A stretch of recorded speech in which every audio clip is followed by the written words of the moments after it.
problem.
All right, welcome guys to a brand new episode of Heliopsychosis podcast.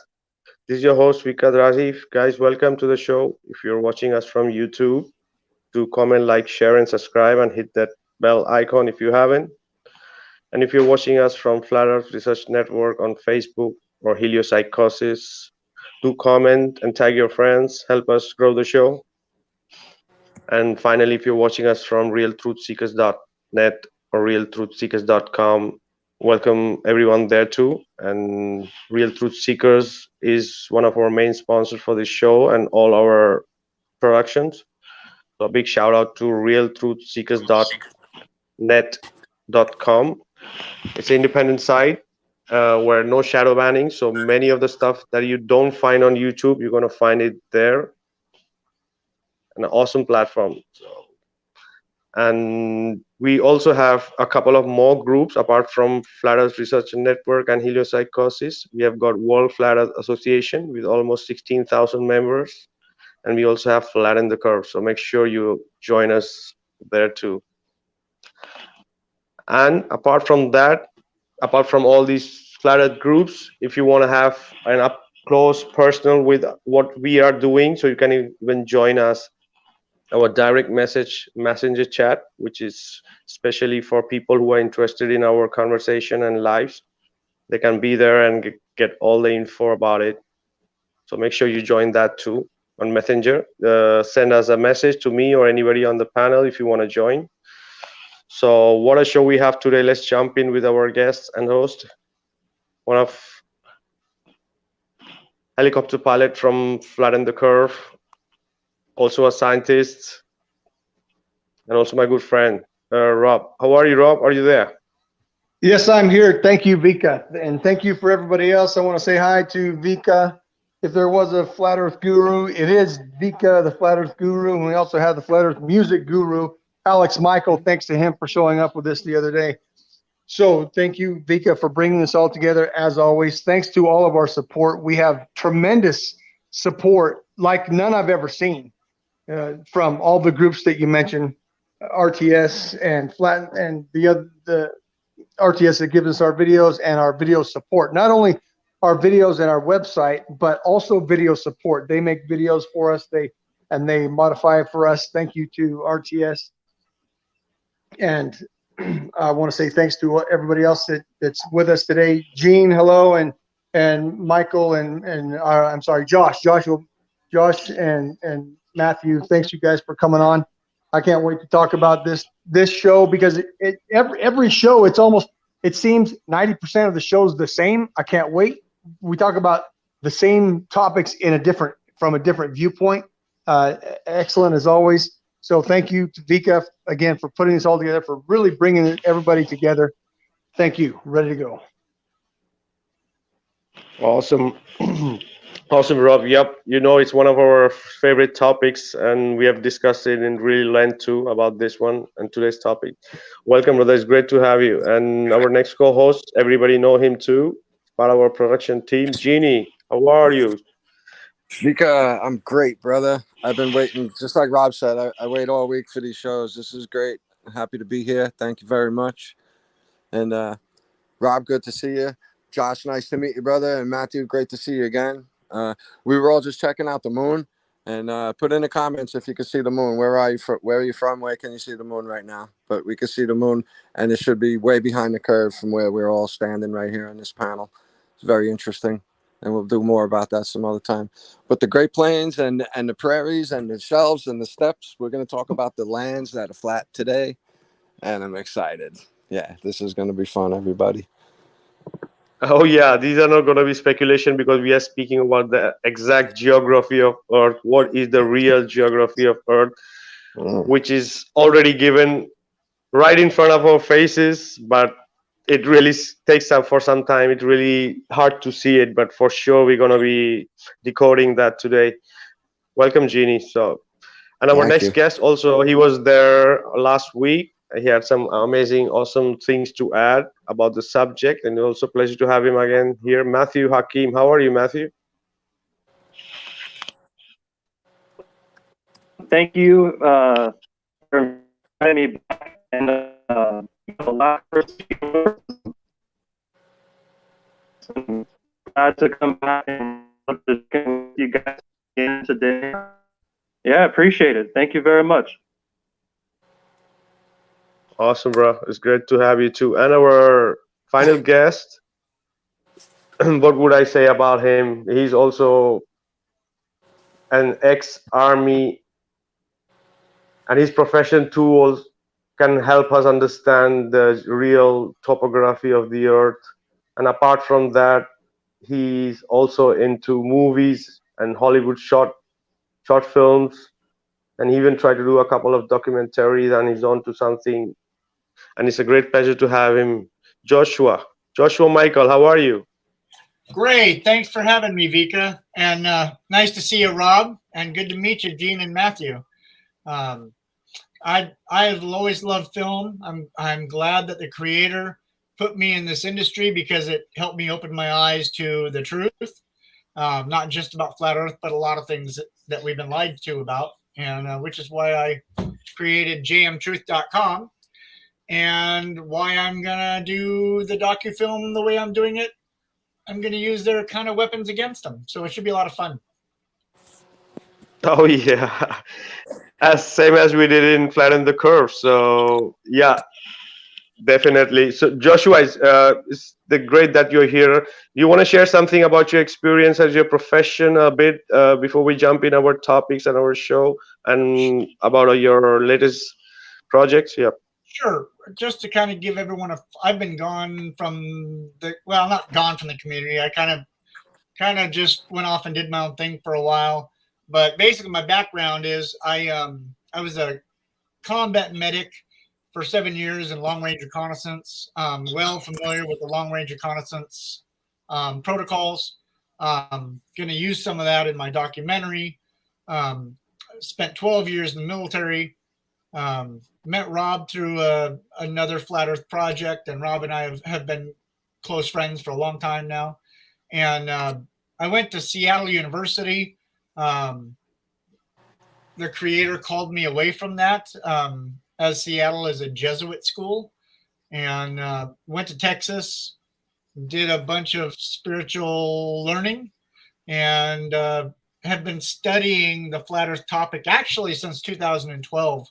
Um, and now am well versed in a lot of different physics and been studying physics for many years now.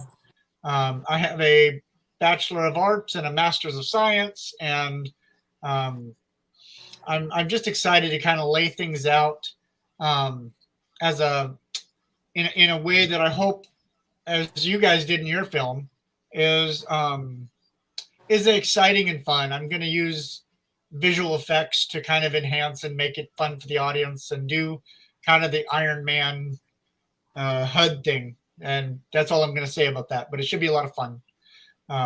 With that being said, film helped me open my eyes. And especially the VFX and special effects elements really kind of helped me break down a lot of the NASA lies. So that's basically it.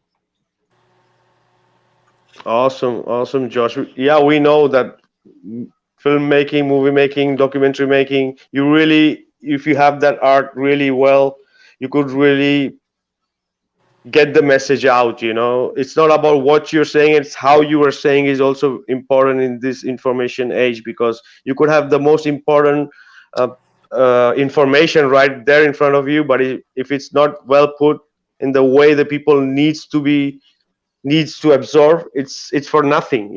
So everything is there, every information is there what you need, but you just have to be. Yep. Awesome, brother. It's great to have you, and for definitely, we're looking forward for your projects too. And our topic of today, Earth, the giant plane, or another name of this video I have on Facebook is called the flight of truth on flat Earth. It was one of the first video of mine that got viral, kind of, where people came to know that I also create content. The people who rule this world really think that most of us humans are stupid, and reality it is the majority of them are really stupid, because they put things in right in front of your face and you can't see it. So this topic came to me as a revelation in 2019. I was not well for a few days, and it was like literally it came to me, and then I put it out there in these same days, and it just struck me so hard because it's so physical. All this information you could be find on Wikipedia, Britannica.com, or if you dig in on any other substitute site, but all this information is right there. So what they do is that they disguise words like plains, the Great Plains, the lowlands, the wetlands, the flatlands, the salt flats, the mud flats, the tundras, the ice sheets, the levels, the steppe, the grasslands. We could just go on. Okay, these are the words that disguise. Instead of saying flat, they call these words like basins. So every word could be looked into and could try to find the definition of every word, and what actually it means is flat. Okay, starting from Nullarbor Plains. Nullarbor means null is no, arbor is trees. Without trees, plain. It's more than 1,000 miles, Nullarbor Plains. Yeah, so in Australia, and we know how flat is Australia.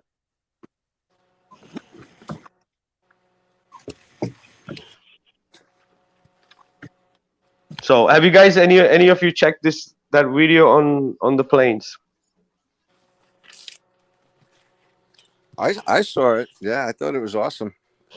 They're massive expanses across all the continents and in dozens of countries, country to country, across the entire continent. So 20% of the whole entire Earth, 1/5 is desert alone. Exactly. And the deserts were seas. Yeah, Rob. Yep. Sorry, Vika. I wanted to tag on to that. I didn't know this until I started talking with you and your studies of the Great Plains and plains, savannas, flatlands. It all means the same. And what you pointed out to me, I did not know this, that we could say this: 70% of the earth is covered with the ocean and other water. Okay, so that means 30% of the earth is remaining that's dry land. Well, what you pointed out, that half of that 30%. Half of the dry land we know is flat plain. And that makes complete sense. That's what we see when we walk outside, when we drive anywhere. So half of the remaining 30%, that's 15%. 15% of the earth is flat plain, abyssal plain, or dry plain, okay, dry land plain. So 70% covered with water plus 15% that's flat plain. That's 85%. 85% of the surface of the earth is flat plain. There you go. It's either flat as a fishbowl or a flat plain. Hold on, Rob. Are you trying to say that flat and level mean the same thing? That's exactly what I'm saying. Yes. Sorry. And that's exactly the definition of level. Okay. Flat and level. They are synonymous. Exactly. Yes. Look at the original definition. And then I guess by the way, other 15, the other 15% gentlemen, is the mountains. how does science, how do we define level? There's only one way to define level, and that is the surface of standing water. If we think about it, how do we define level? Well, we define level by the surface of standing water. There is no other method, unless there's a machine calculated or a laser device calculated on the surface of standing water. Standing water defines level. In other words, there we go. So well said, Rob. Voila. Yep, go ahead. So I'm excited. Rob knows this because he was there when we shot it. But I have this laser measurement that I believe is the longest on Earth. I think done by a civilian at 35.6 miles. I'm not sure of any civilian that's done a longer one. Please correct me if I'm wrong. But 35.6 miles, and with the open challenge in the documentary to any scientific person to prove scientifically how that could be, according to our geocentric, or according to the geocentric model. On the globe, in other words. Correct. How is it physically possible? It's simply not. 8 inches per mile squared. What terrain are we speaking about, Josh? It's actually over. So we looked at two different things. One is a lot of people have done it over water. I wanted to do it over land because at the time that was the big argument. So we went down to the salt flats and shot on the salt flats. 2 different days actually. We have 10.5 or 11.5 mile measurement on day 1, and then a 35.6 mile measurement on day 2. What was the difference? Wow. How did you get such a difference? Because we wanted to do, so the reason we did 11.5 the first day was because we only were going to go out and do 10 miles because that numerically would have equaled like the 66 feet of curvature you need between. And then we thought the next day we were actually up in Seattle getting some equipment, or not Seattle, sorry, Salt Lake City, and driving back. And as I looked over to the side, I noticed that next to the road was a what do you call those roads next to the highway? It's a frontage road. The frontage road, yeah, thank you. And I was like, dude, that frontage road goes on forever. And so I was like, we should shoot that. We should do an experiment right there next to the highway on the frontage road. And so we did. The next night we went out there at 34 degrees, I think. It was colder than hell. Wow, and, yeah, that's cold. But I wanted a cold night because less Clearer atmosphere activity means less issues visually. That's why atmospheric. That's why you see. Yeah, absolutely. Okay, so, yeah. That because it was 34 degrees, I think is why we were able to shoot so far. Like we basically ran the entire length of the road from one end to the other until we literally ran out of road. So that's a great point because it shows that the atmospheric inclusion can really be a problem in distance, and so it's proof right there in such a small distance. Now you tag 100 times that, and it becomes a really big problem with seeing things that are that far. That's all there is to that. Excellent. Well, yeah, and then like it's just the fact that, like, the argument when I was doing the debate circuit was refraction, but nobody could Right. give me the mathematical equation at the temperature I told them we were at and refraction only works. It actually doesn't work in their favor. It actually works against them. So if I'm getting A lot the of things do.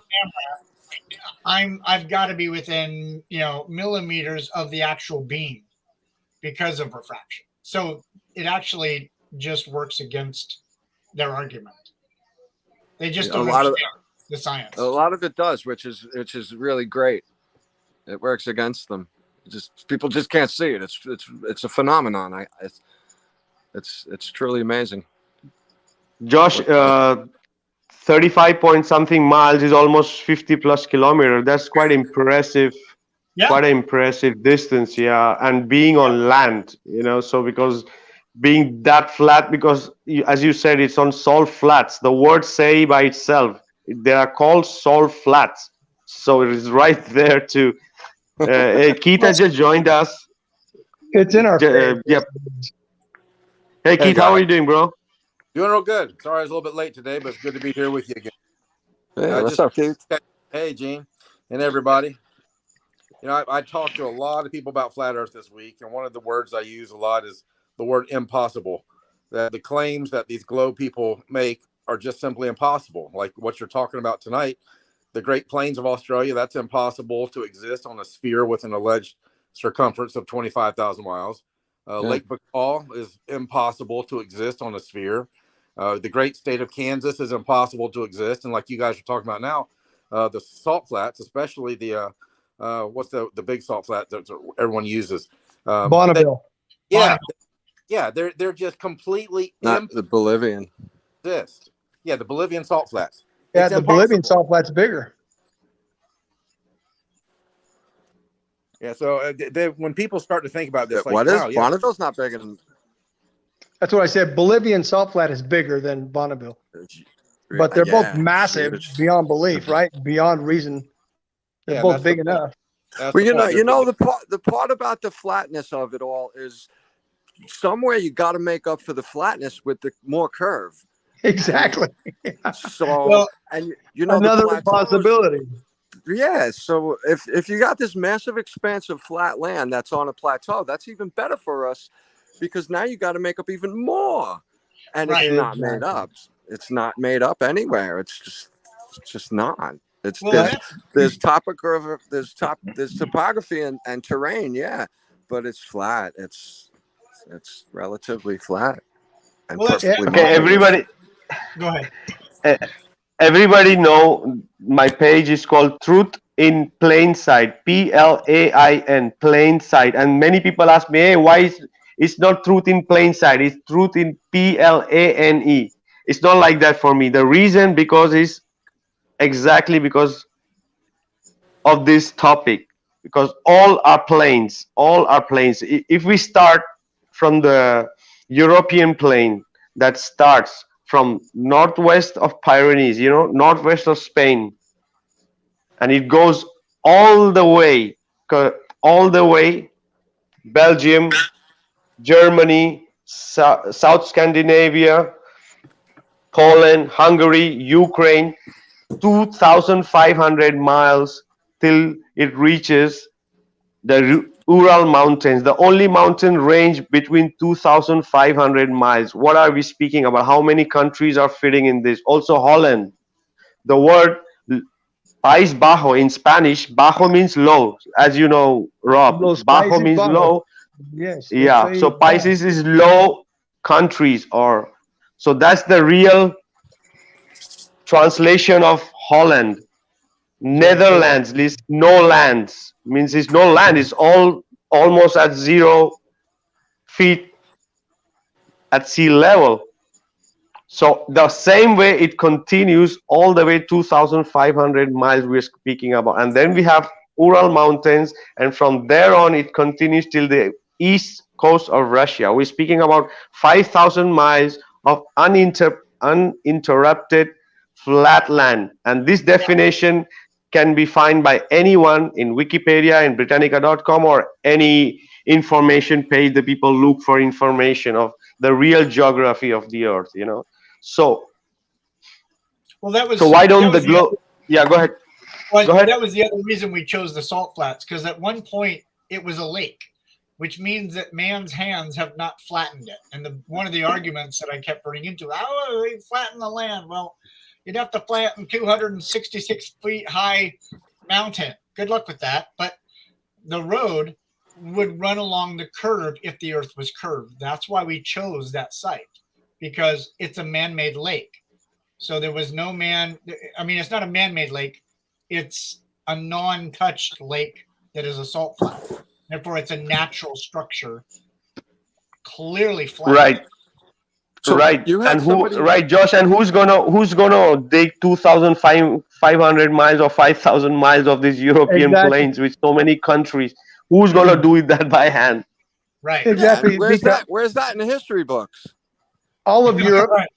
Vika, you described all of Europe and all of Russia and all of northern China. They're all on that big flat plain. One. And speaking of impossibilities, gentlemen, we've already discovered this, that flatten the curve. Every time we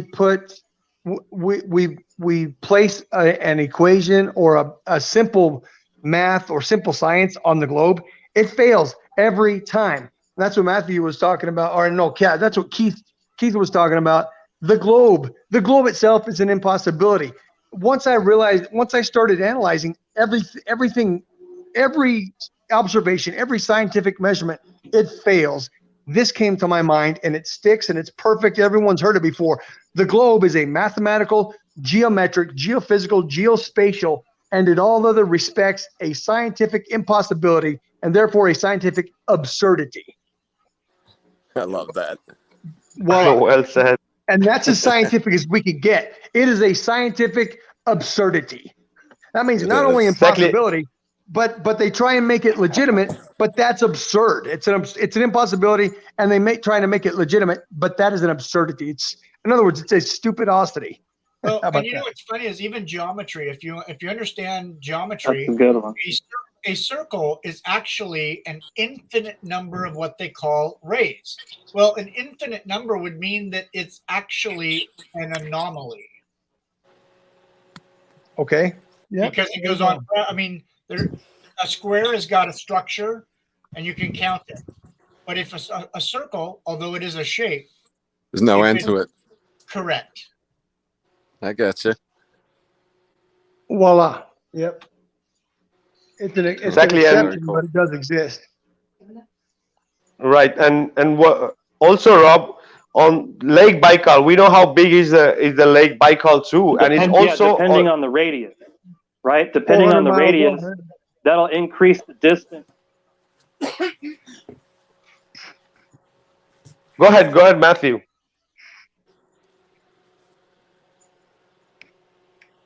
Say again, the radius. Okay. Yeah, I was just listening to everything, right? And I was trying to like process it. A couple things. Well, the thing about the circle, there's a center, and then from the center, 2 points make a ray, right? But then depending on the distance, it'll increase the distance covered by depending on how much the radius is. So it's something about how God made the Earth with the North Pole in the center, and the further away it gets, the stars and the sun, they speed up. But it's when their radius goes further from the center.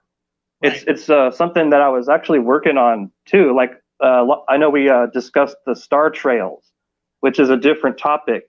But what I wanted to say about the giant plane Earth, there's the claim, that the Earth is a spinning ball, right? But really, the Earth is flat and stationary. That's what I want to remember when explaining it, that it's also not moving. Both can be, proven because we don't feel the Earth moving. Okay, so we're not moving. And then the Earth is obviously flat because there is no curvature seen anywhere on the Earth over any distance.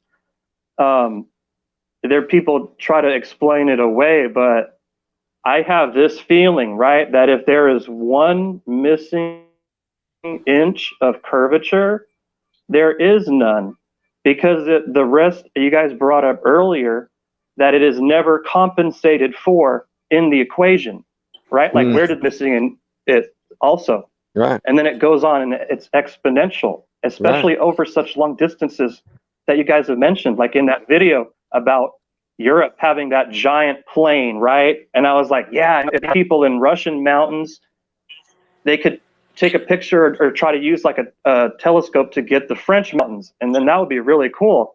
But what I was really thinking about, there's multiple things that come up in these conversations, which I love, and I'm happy to be a part of them, right? Also, what we're not adding yet is about the floor of the ocean, which they call the abyssal plain, which is also flat. Yeah. And it makes me think about the dry earth that we live on, right? The plain earth we live on. Now, dig it really quick. Let me finish this idea. It's a really trippy idea that when the flood came in the Noah's flood, right? The earth was covered with water of that general smoothness, because it was for 40 days the water was just moving around all the loose dirt, the earth, the sand, and for the 40 days it was like flattening out. And, exactly. That's what is it. Alluvial plains are formed. All these ancient cities that were flooded, they weren't just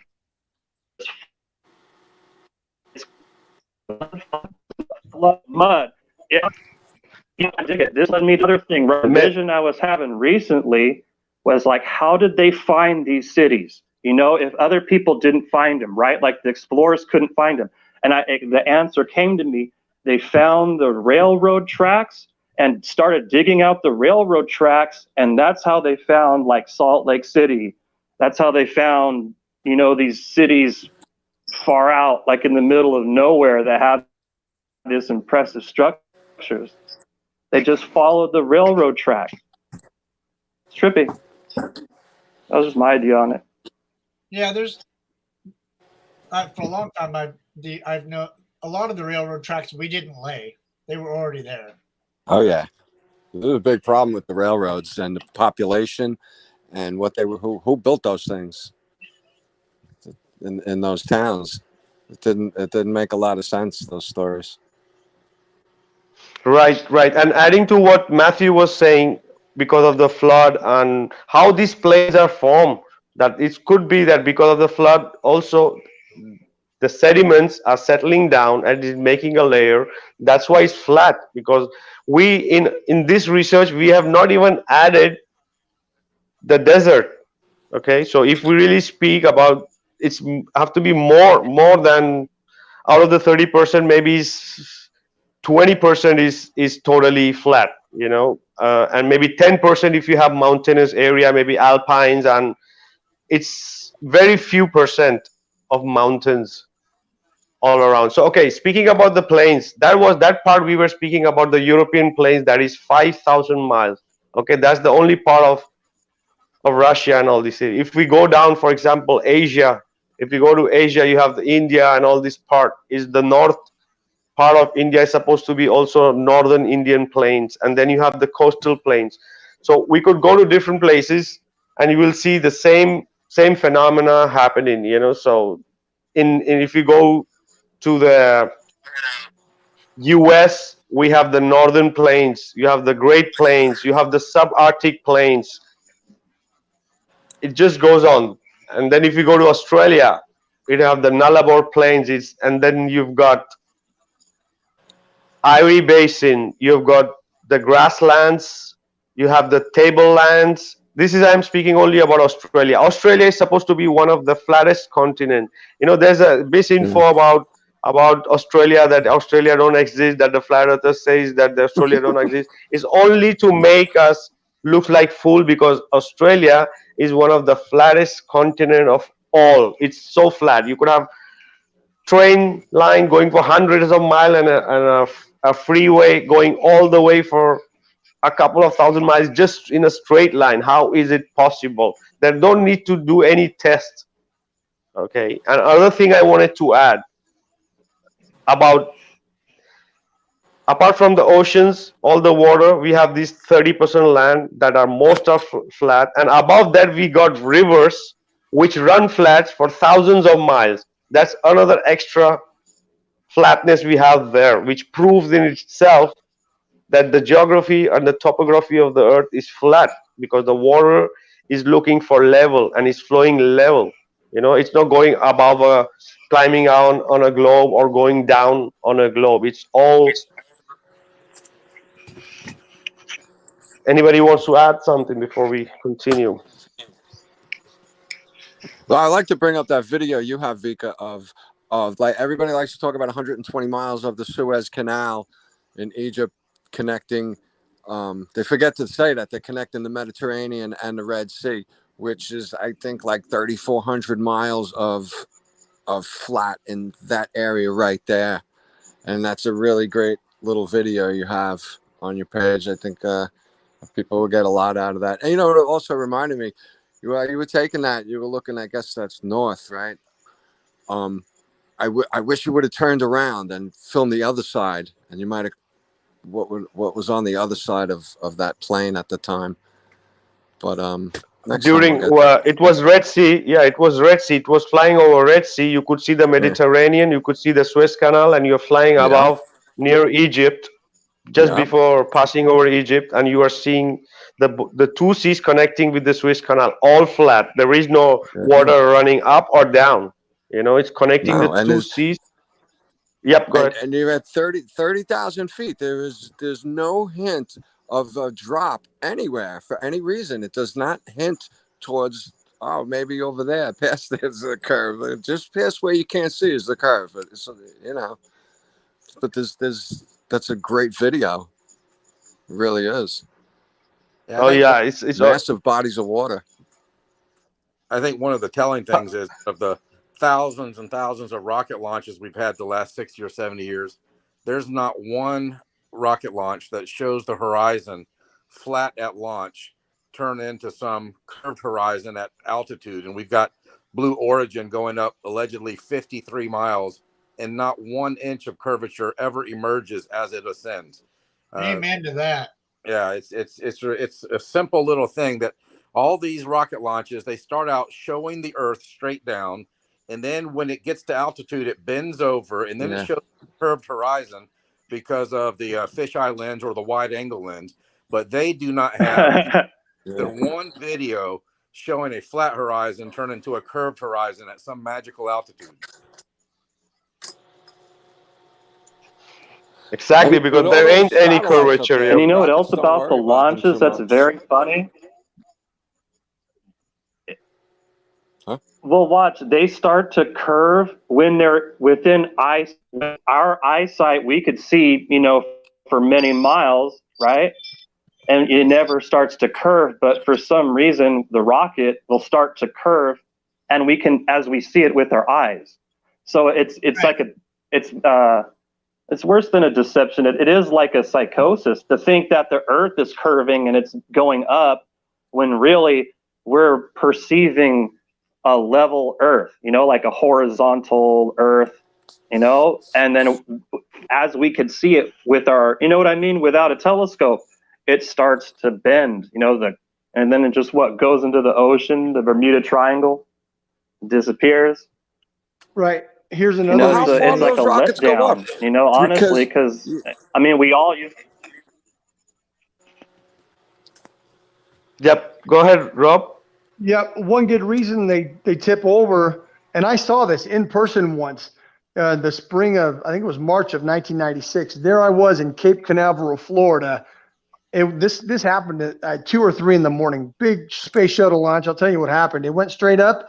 Guess what? The thing almost did a 90-degree turn out across the water into the Bermuda Triangle. We always thought, what was that? Maybe it's gravity, whatever. But now we know the reason it goes sideways is because of the rakia, the solid dome firmament. That's why they turn sideways.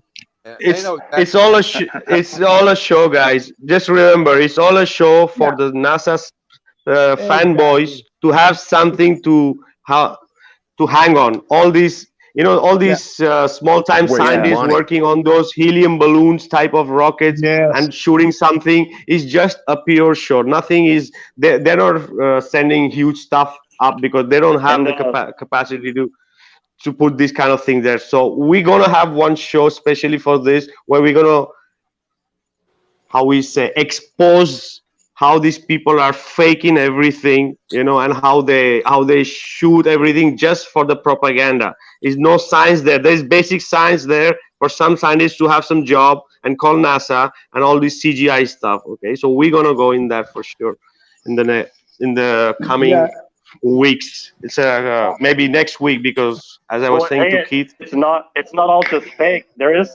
stuff to see. Oh, sorry.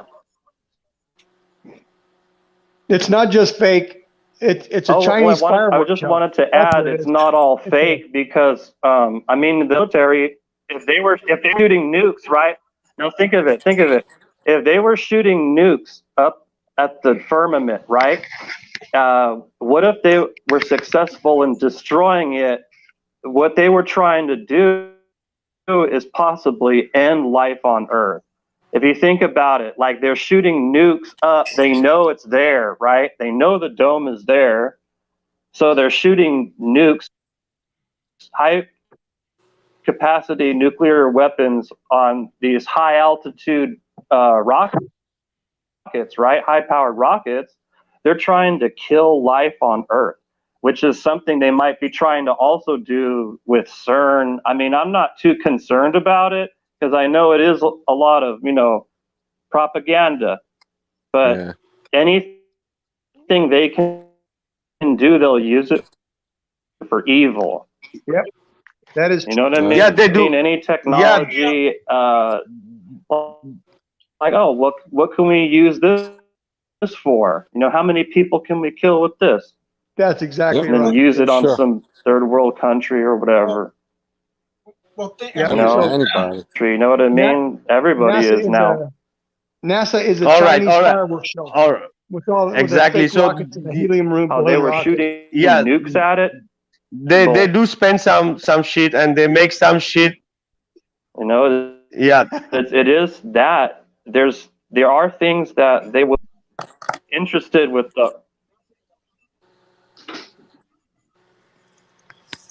All right. They do have some kind of tech, and they are making small shows of sending some things, but these are not real heavy payloads. This is just for the show and to keep people busy, to have some people who can call themselves scientists and wearing those white coats and doing some shit. And they try to do some stuff, but it's only for the people to have the government to take the money, as we know, as NASA does. So there's a very less stuff that they're really doing physically, you know, like the satellite shit, what they show us, and the ISS crap, what they show us, and it's all. Yep. There's so much flying technology that you don't need to go in space. You could just fly for weeks and months. All those solar flights, all different kind of drone technology. So all this thing works, and but there is no real rocket stuff that is really going Yeah. on. Anyway, guys, let's get back to the topic and not just drift away. So we are almost halfway. So let's continue. What I wanted to add also about the plains, and you guys know how big Africa is. The northern part of Africa is supposed to be the desert, where the whole Nile goes all the way 5,000 miles, and then in the middle we've got the savannas, and then we have the southern Africa. So it's almost more than 3,000 miles, more or less, okay, approximate. And we are speaking about the deserts, and we are speaking about savanna. Rob, you know what is savanna means, right? Savanna in Spanish, it means a bed sheet. Okay, so we have savannas of Africa, we have savannas Oh in yeah. Bolivia. So what are Yeah. these? These are flat lands with Most trees. Yep, go ahead. most of the dry land of the earth is a type of savanna. The Right. the tundra is a cold savanna, right? The Africa is savanna. It's not tropical. Anything not tropical is probably savanna. There you go. North America is one big savanna, except for the mountains, right? Exactly. And the other word also they use is also basins. Basin, Right. we know what is a basin. Erie Basin, we have Amazon Yeah. Basin. So it's Anywhere, another word anywhere for that's not a flat. mountain or a mountain ridge is a basin, which is the full half of the dry land. Yes, exactly. Well, what's interesting too is some ancient texts talk about the Earth, actually the entire Earth, being more tropical than what we have today, which would be interesting to see what happens when we shut down. Or if And we it were able was. to shut- Anciently, the Earth was much more tropical. There was Yeah. a cold line shift about the year 1200 AD. The Earth was much more tropical. Keep going. Well, and when I wonder too about HARP, CERN, all these electronic radio waves we're putting into the air and manipulating the weather. How long has that been going on? Because I guarantee you that that's not a new technology. They talked about that thousands of years ago. They talked about weather storms and all kinds of stuff being used. HARP. Everyone thinks HARP is a brand new technology. It's not.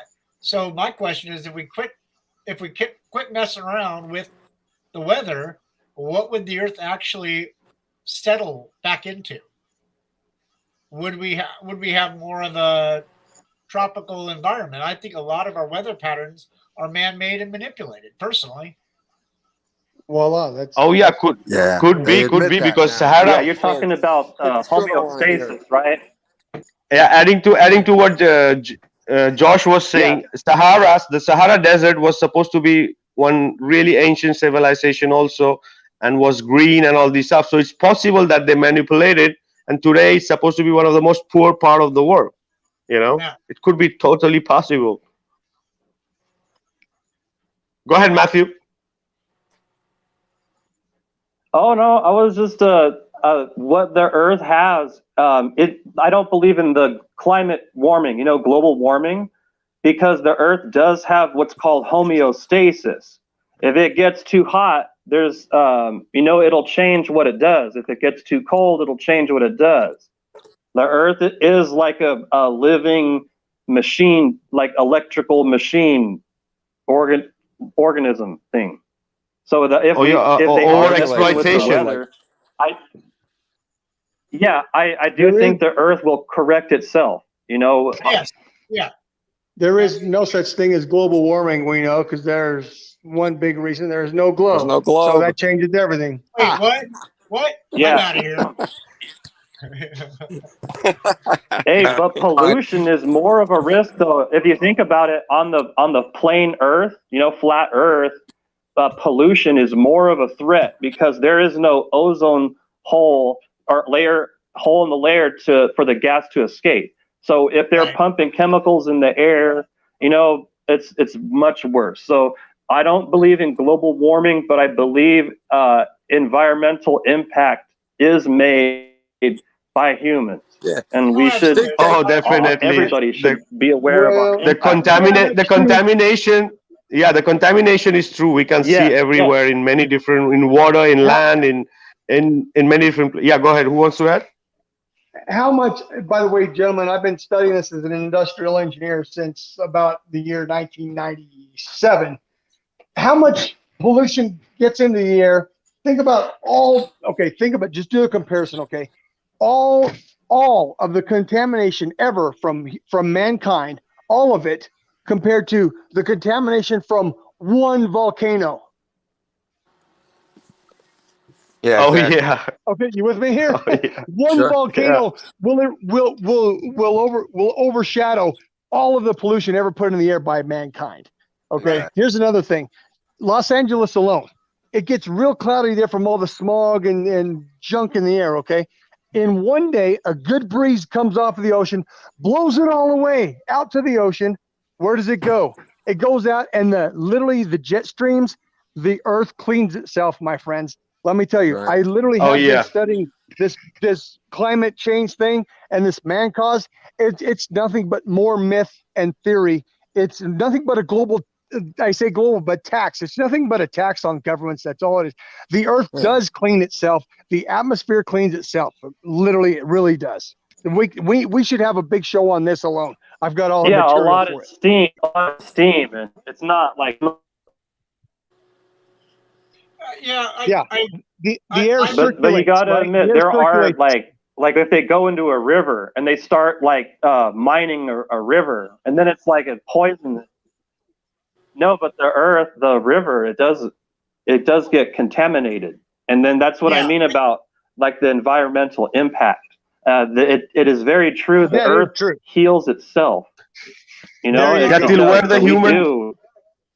Not only that, You know, that's what I would say. But the courts have proved that the chemtrails have actually added aluminum, barium, and other chemicals to the surface of the earth. They've done these studies, and so we do have a negative impact. Yeah, that's weird. That's weird. And chemtrails have been proven by the Supreme Court. Like they've come out and admitted that yes, this is actually going on, and the military now has come out and openly admitted. So acid rain, acid rain from jet trails. There we go.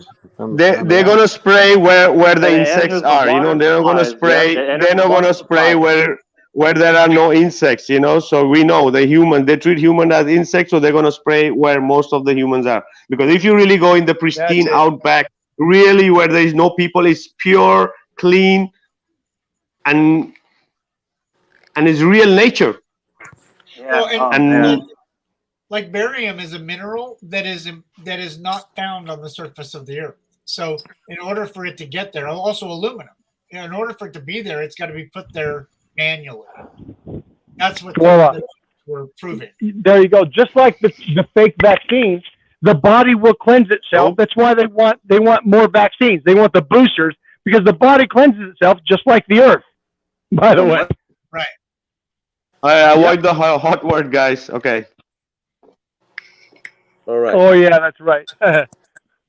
The shot. No, because we're having awesome show, so we don't want this to be taken away by the big brother. So if we wanted to have it, and yeah, it's true because contamination is one thing, but it also depends where the population is, where the control is.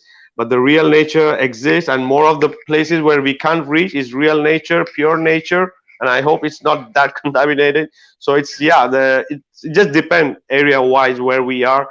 And so these changes in the earth could have been like overexploitation and weather changes, and could be some manipulation. So it could be a combination of everything, you know.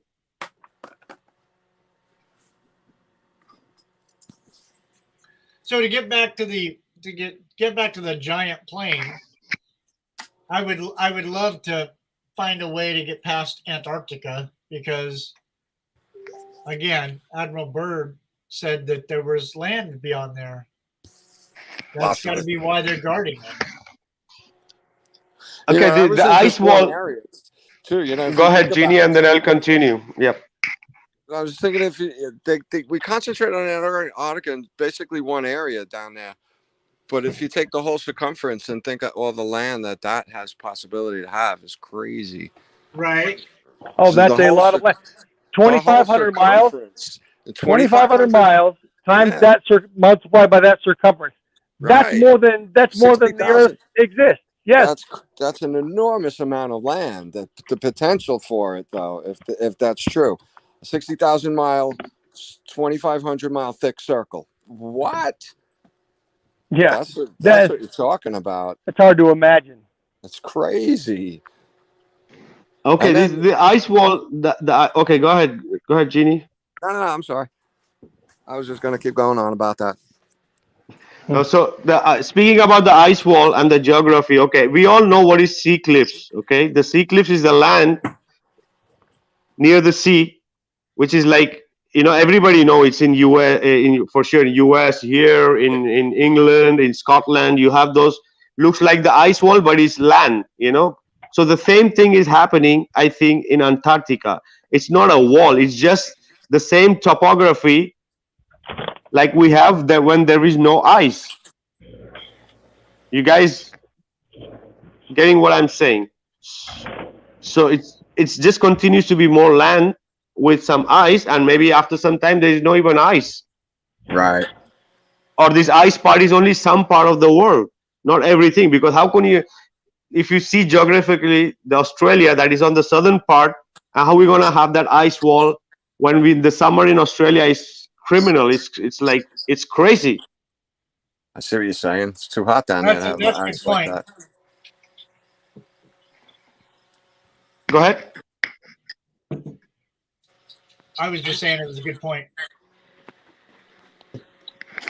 Yeah, so for according to me, this ice wall is could be some part could be a really disinfo, like the Flat Earth Society disinfo of having that wall and enclose, so to that the people don't think that extra lands exist, more land exists. So it's an ice wall. We are in this ice wall, and everything is inside this ice wall. Some of my research have shown me that it's just some part of the world that the so-called ice wall. It's not even ice wall. It's supposed to be icebergs. And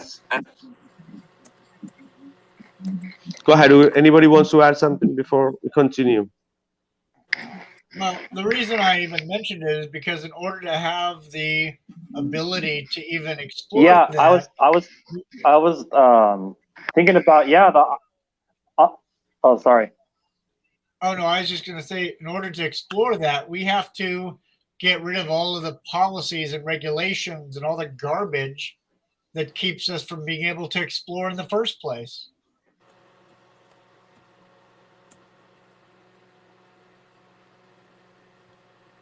Right.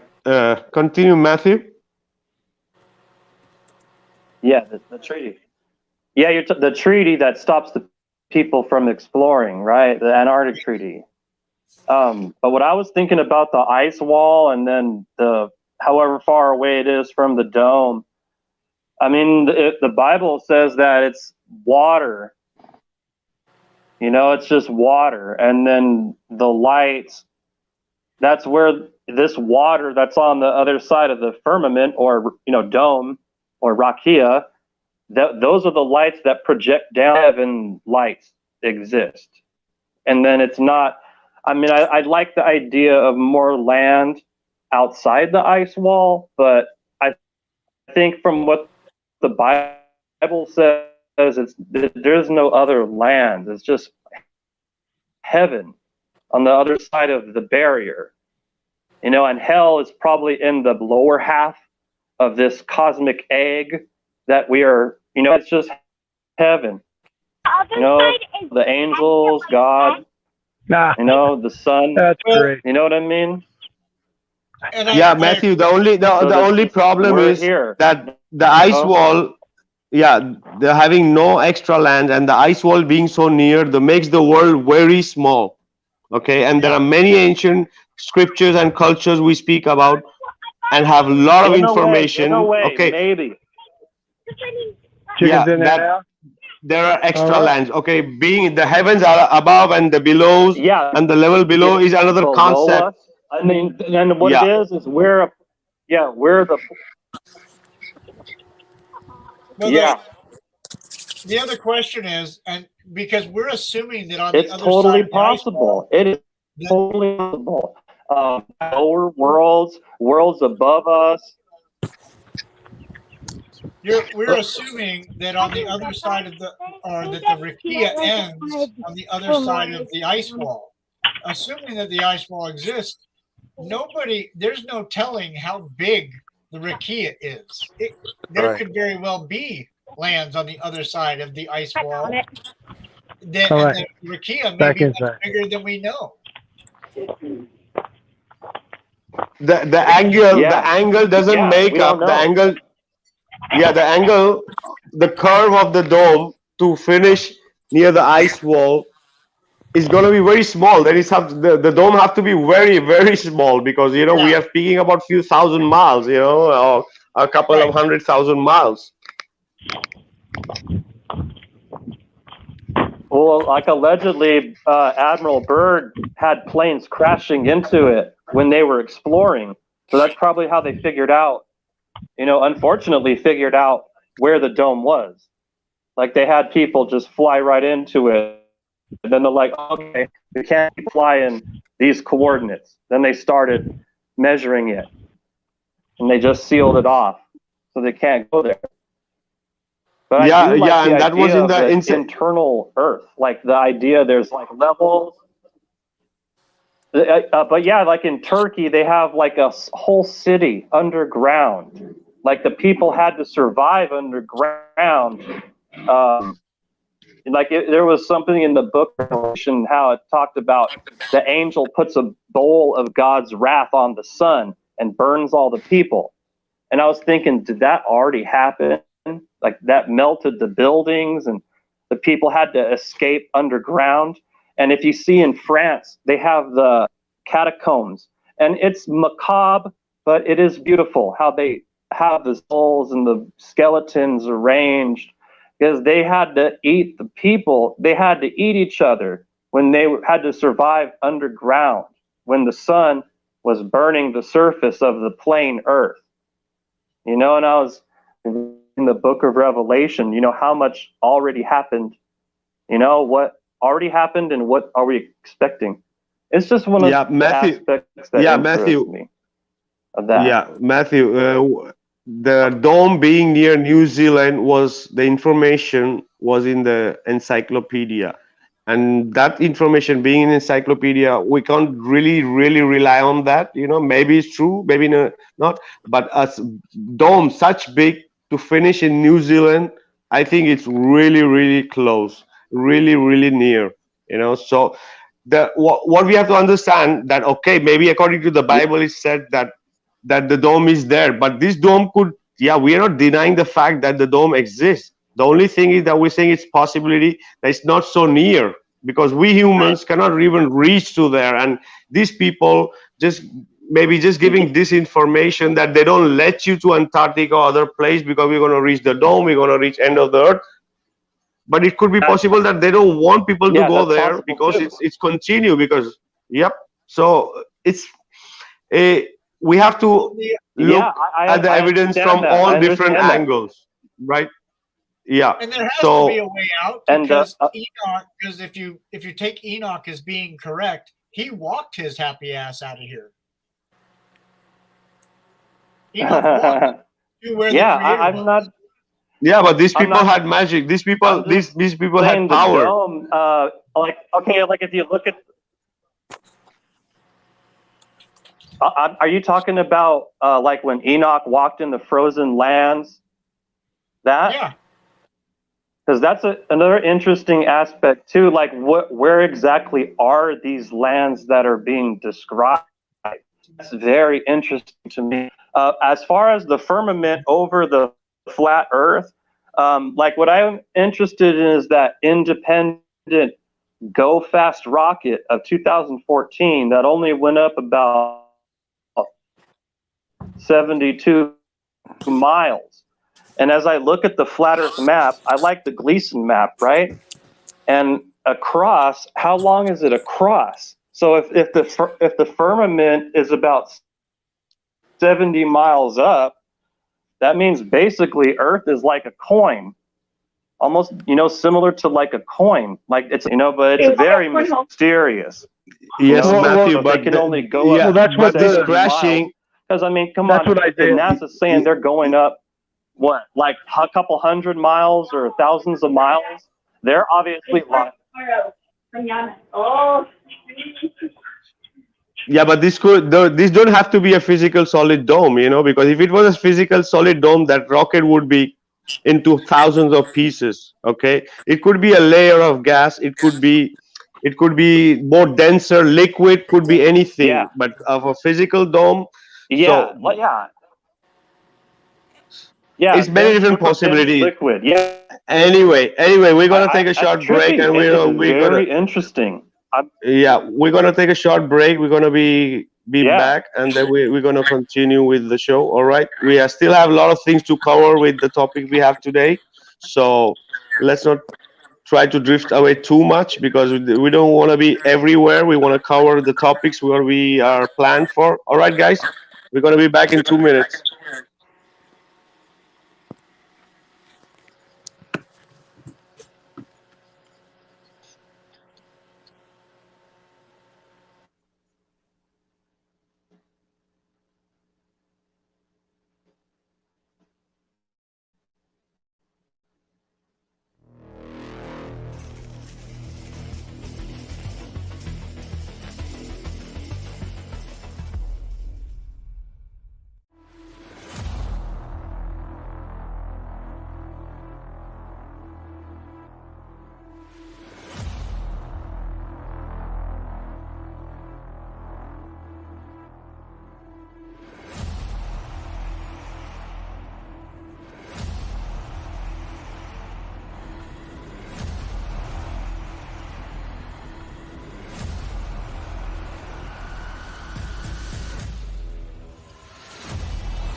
All right, that was the first trailer of Flatten the Curve. We had 4 trailers in total. I don't know which movie or which documentary have 4 trailers, but we definitely had Flatten the Curve. If you haven't checked it out, welcome back to the show, guys. Gonna give a quick hello to the people in the chat.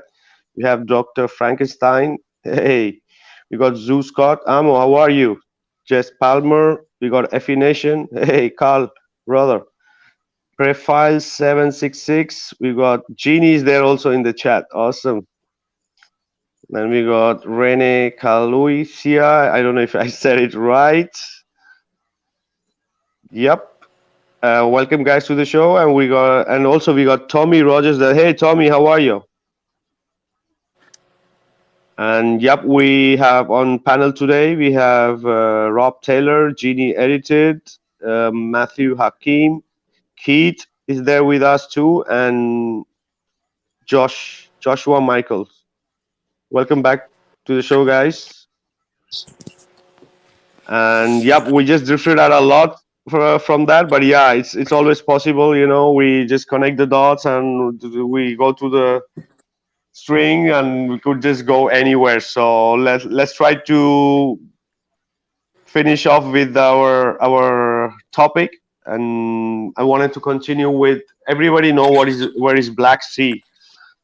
So from Black Sea all the way till North Arctic or Arctic is also supposed to be one uninterrupted flat land, because if you see all the topography of all these countries all the way up till Arctic, it's flat. And once you reach to the Arctic, we've got ice sheets, we've got the tundras. Like tundra also means treeless plains. There you go. Right? We have the normal plains. Treeless, yep. Tundra is a treeless savanna. There you go. Exactly. So it's just another disguise for the topography of flat.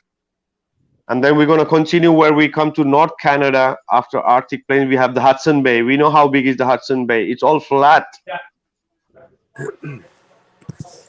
Vikka, what you're describing is this. Knowing a little bit of geography, it doesn't take too much geography to realize this. Back to the Black Sea, from the Black Sea west to the Urals, okay? From the Black Sea east to, or southeast to the Himalayas, okay? And from the Black Sea east to any mountains. North is flat plain to the north. Anywhere around the Black Sea, in any direction, it is flat plain anywhere until you reach a mountain. That's true of anywhere on the earth. Anywhere on the earth, Vikka, is flat plain until you reach a mountain range. There you go. It's pretty simple. Exactly. And from the Black Sea, if we go to the north all the way till we reach the Arctic and subarctic to north of Canada, and where it's Hudson Bay and all this part is also a continuous flat. Absolutely. Canada. From the Rocky Mountains, you have Rocky Mountains in Western Canada. From the Rocky Mountains, everywhere east of the Rocky Mountains in Canada, it's all flat. It's one big savanna. Canada is one big savanna, except for the Rocky Mountains. There you go. Pretty simple. Exactly. So, yeah, go ahead, Joshua. I actually live in Montana, which on one side of the state is the Rockies, in the middle of the state is the Rubies.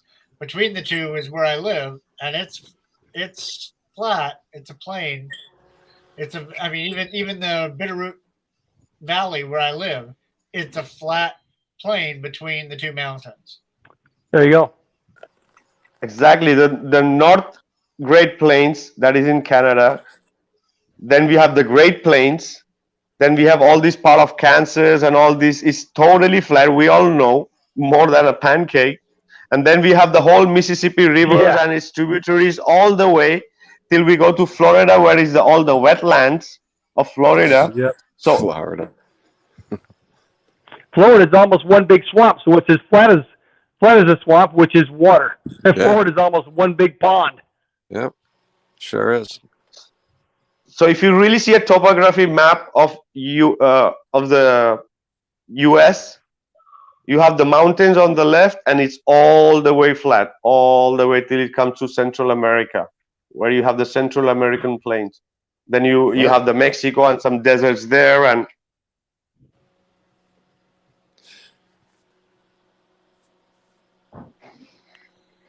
voila. it's You know, even if you've come down from Alaska through Canada, through the States, down to Central America, down to South America, it's all flat, except for the exactly. mountains, And once like we're saying. exactly on the left of in the north, the South America, but the northern part where is Brazil and Venezuela and all this part, you only have the mountain range on the left, and you have the whole Brazil, that is the Amazon basin. That's another flat word, flat, right there. Yeah. Okay, the whole Amazon Bay. How big is the Amazon? How many countries does it cover? All the way? The Amazon is huge. It's the biggest river in the world, right? Exactly. We're speaking about 5,000 plus kilometers of running flat, and the only elevation difference is of few hundred feet from the where it bonds. Okay, where it bonds and goes from the mountain, but once it goes to the Amazon basin and it runs all the way from the west to the east, there's only few, not even 100 feet difference of elevation are we speaking about in the whole Amazon. Yeah, it's 2/3 of South America, the width. Oh yeah, with the flat savanna or flat basin, we could call it. They like to call it Amazon basin. Nice word to these guys too, you know. But it's right there. They're telling us, but I don't know. I had a conversation this week with a guy who's a really smart guy. I know him. He's a family member, and I don't know how he took it, but he kind of ambushed me on a three-way call. So I was on speakerphone. I didn't need it, and my nephew flew over the Colorado. I said, "You flew across the flat United States. Did you get video?" And he jumped in on me and kind of was like, rah, rah, rah, rah. But it's just hard to get people to see it. Yeah, you know, it's really difficult, Gene, because even like I've tried both, like the secular argument and even the biblical text that says it shall not be moved. I mean, when you look at it in history, when you look at it in Hebrew, it shall not be moved. In Hebrew means it doesn't even equate to spin. Like there's no way to define it as spinning. And so when you go to people and you say, hey, look, it says thou created that it shall not be moved, let alone 4 legs and a table. You know, like I went to my own father one day. I said, what do you make of this? And he's like, well, of course they got to explain some crazy explanation to make it fit their That's right. Some garbage invention, right? Yeah, some garbage Jesuit invention. Yeah, it's the craziest thing to me. It is. They'll invent some garbage that doesn't even make scientific sense. That's what they do. Exactly. Right. You know what's funny? He says to me, "I want facts," and I was like, "Facts like the theory of evolution, the Big Bang theory, and but the theory of gravity." Genie, this is the fact. Genie, this what we are speaking about is fact that can be back checked by their own information who are giving them this information. Go and tell them to change this. If the earth is a globe, go and tell them to change all this information, all these distances, all this topography, how it's explained and how it is in reality. Go. This is the real fact.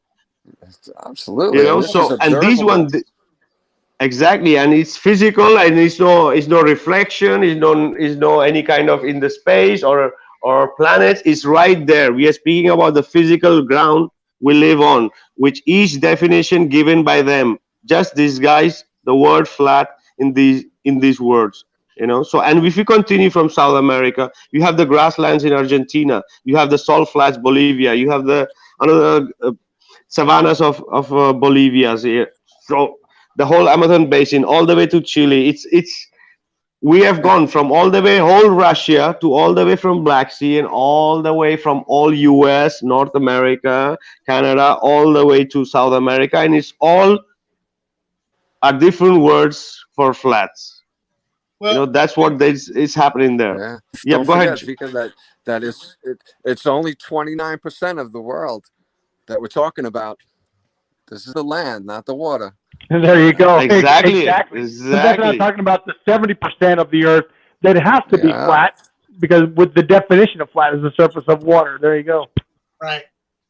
Well, and like for years I was kind of worried because I've come to realize that, and in business we call any new technology or development, everything hits what we call a critical mass.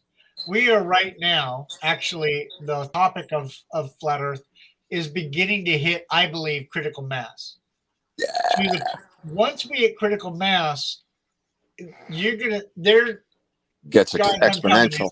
Buckle your freaking seatbelts, because once we hit critical mass and enough of people realize, hey, we've been lied to, it's going to be on like Donkey Kong. Yeah. And that's a great day. What a great day that is. That's when the world wakes up from 1984 conditions. Yeah. Yeah. And when I was saying this to my sister, she's like, "Oh, what does it matter?" I'm like, "You want to you want to claim you like the planets, but I wanted you to understand that they're not planets. You don't even want to understand what you're doing." Yeah. My sister says the same thing. What does it matter? Well, does 70% of your tax money, does that matter? Because that's what your tax rate is, 70%, right? Absolutely. Damn right. Does that not matter? If that's not aggravating enough, then go pay my taxes too, because right, $56 million a day is what NASA makes on us. Oh yeah, yeah. One organization. And look at all the death, misery, destruction, and oppression that has gone on in the name of this. Yeah. This world order. From the Egyptians to now, it's been the same world order. And they'll change their name and their face in a few years. Okay, today it's the New World Order to replace the Vatican World Order, which replaced the Roman World Order. Okay, but it's the same world order. Yeah, it's the same people. New name, same people. Yeah. All right, you guys have heard of this word called depressions. Anybody know what is depressions? It's also a topography of Earth. Lower than surrounding areas. The what do we call it in California? It's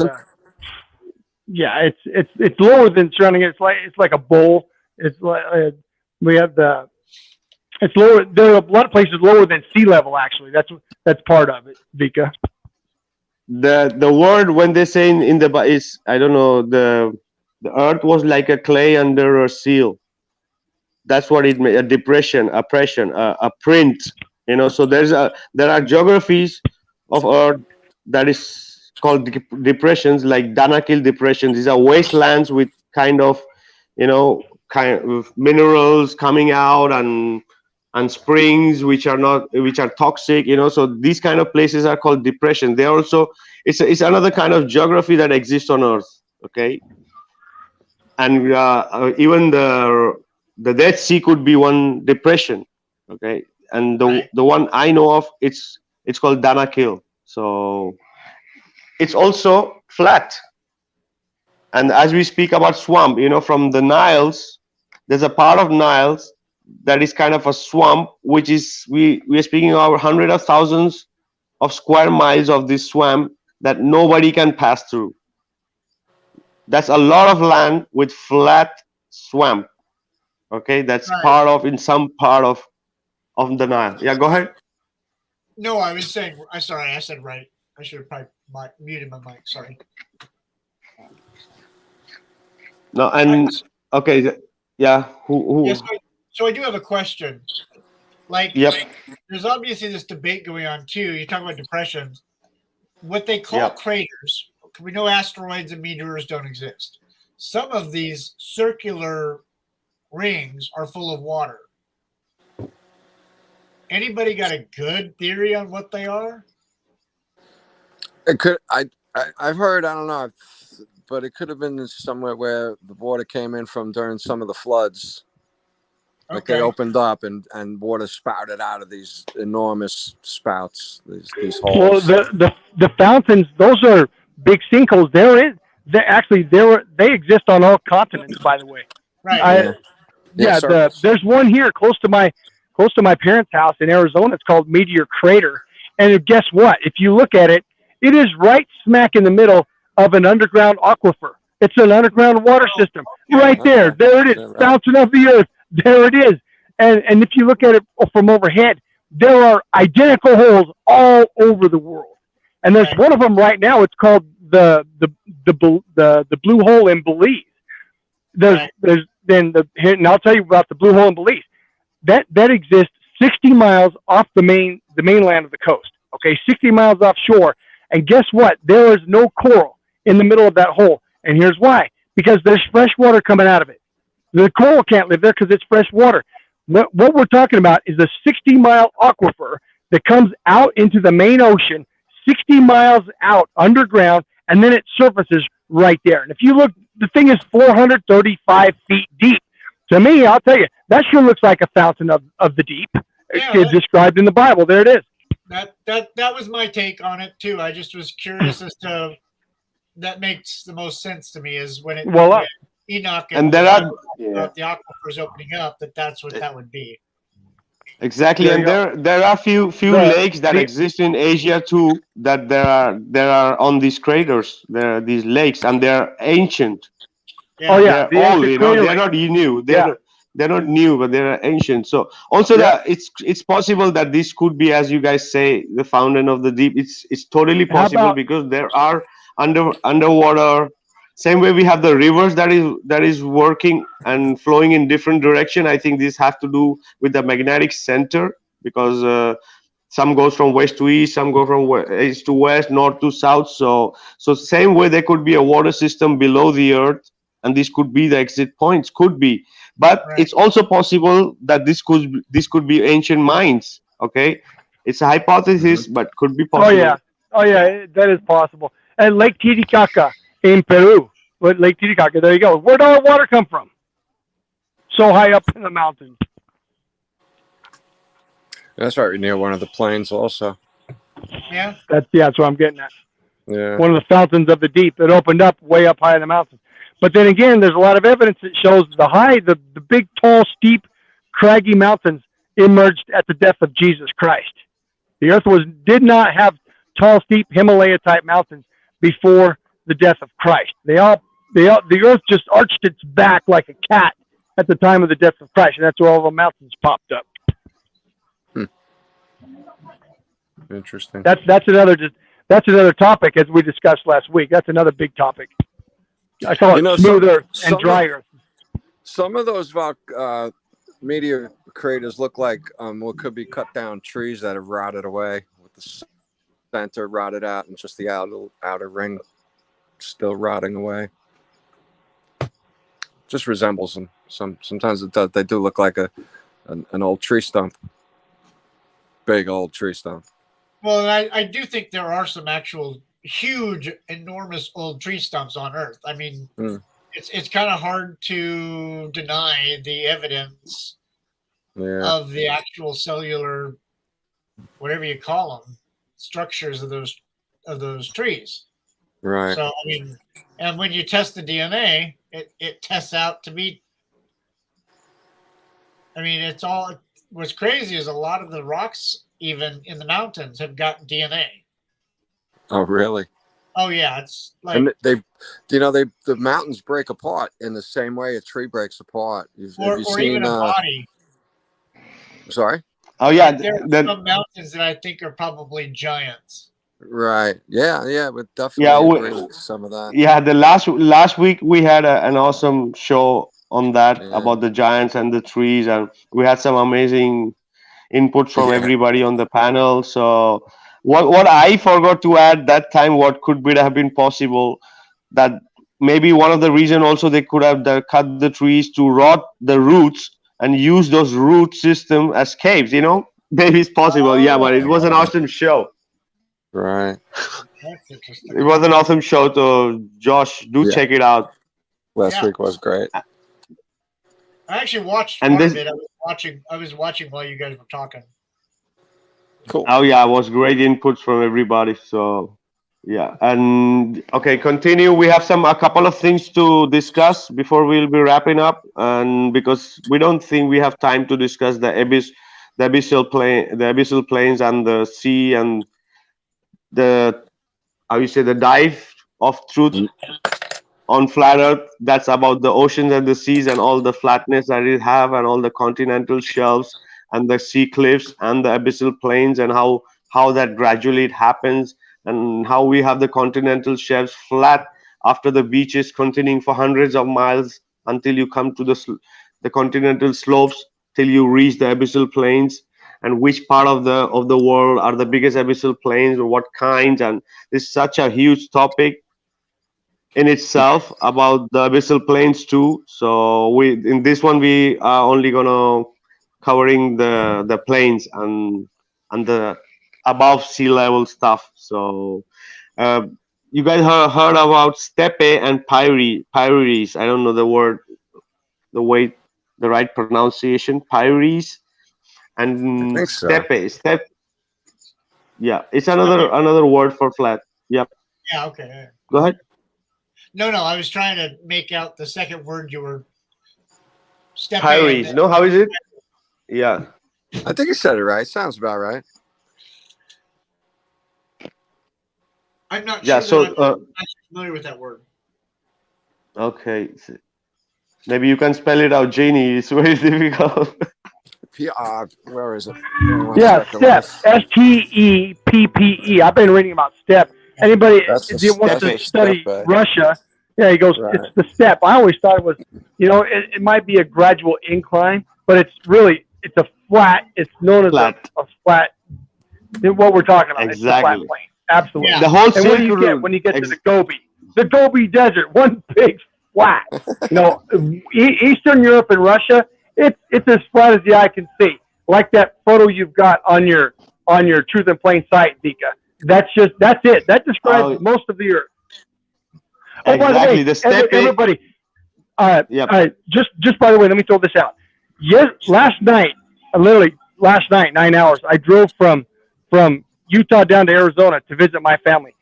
By the time the sun came up in the morning, I was looking at northern Arizona, where the Navajo reservation is. Let me tell you, I have photos, and I'll share them with the websites.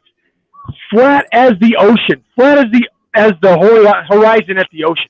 I'm telling you, just flat, incredible. Very cool. Oh yeah. So, Yeah. Vikka, did you say prairie? PR? Yes. Okay. Right. It's another word for flat. It's Fertile. more like more fertile. It's a much more fertile topography, but it's also flat. And what Rob prairie was is saying too savannah. about steppe, the steppe, which is the part of Russia and east of north of Asia. So the whole Silk Route, everybody have heard of Silk Route. The whole Silk Route is on the steppe and pyries. The whole all the way, and even the prairie, and even the whole Trans-Siberian railways are on this steppe. How are they going to build these thousands of miles of railway in this mountainous area? It's not, because it's flat. You can't have a railroad or anything less than a 4% curve. There you go. I mean, 4% incline. No, the engine couldn't take it. Yep. It doesn't work. The physics of industry cannot work on a curved surface system. There you go, on a curved surface. It simply cannot work. Ships cannot go up a curve and down. For example, the Suez Canal, it doesn't happen. Rob, you're destroying my illusion. Yeah. Okay, you're Luciferian. Your Luciferian delusion. Yes, that is my goal. Anyway, Vikka, sorry, dude. I misunderstood what you were saying. I didn't realize you were saying prairie. So I thought it was a different word. I'm looking for something different. I was too, and then I realized, wait a minute. When I put in steppe, prairie came up, and I'm like, wait, maybe he meant prairie, or he was saying prairie. But it's two different words. Is prairie is different and steppe is different, but they both are flat. Right. But I got to ask guys something. Who would know the formula? Because isn't 1,000 miles of railroad track different from a straight line versus a curve? I mean, 1,000 miles is 1,000 miles, but if 1,000 miles is straight or 1,000 miles is curved, isn't there going to be a difference?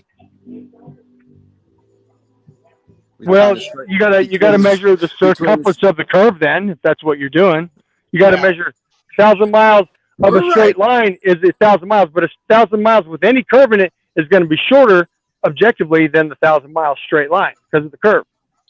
Wouldn't it be longer? No. The shortest distance anywhere is a straight line.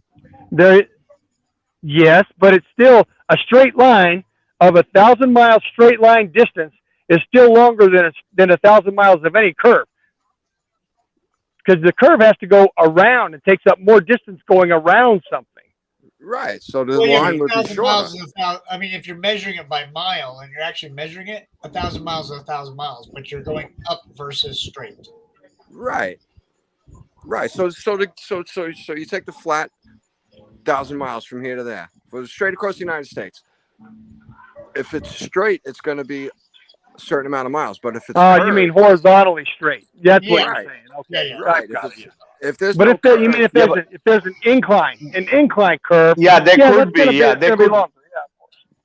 There could be some elevation difference from point A to point B, but we are not speaking about any curve, but very, very slight. Show me anywhere. Elevation difference. Show us anywhere where there's anything more than where the 8 inches per mile squared. Where does it exist? It has to for their globe model to work. Hold on, and it doesn't. Yeah, and again, where it doesn't work, you have to make it up somewhere to equal somewhere out. else. Yeah. So, the Bolivian plain alone removes all of that if you want to do that. But then again, we're ignoring the 70% of the earth that's covered with flat water. Okay. I got another mic drop for y'all to kind of throw a wrench in that whole deal.